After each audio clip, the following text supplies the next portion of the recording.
So, let's talk about Wicked. You know the story that took Oz, flipped it on its head, and gave us a whole new perspective on good, evil, and everything in between. Turns out, there's always been more brewing between Glinda and Elphaba than just sparkly shoes and flying brooms.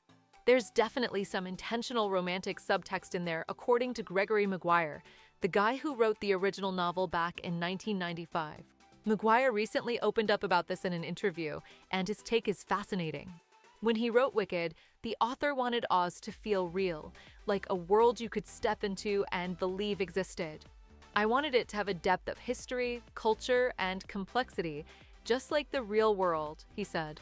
And, of course, part of making us feel real meant adding layers of sexuality and human connection into the mix. That's where Glinda and Elphaba's relationship comes in.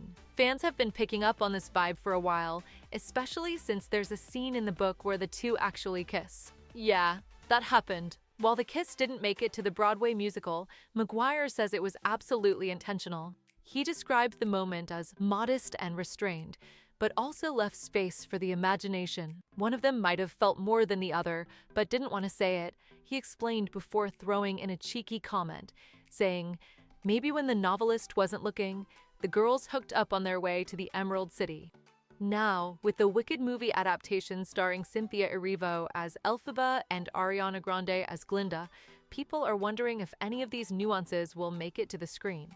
Part 1 hit theaters on November 22nd, and while it's staying pretty close to the musical so far, the cast and creators keep implying some romance hidden in there somewhere.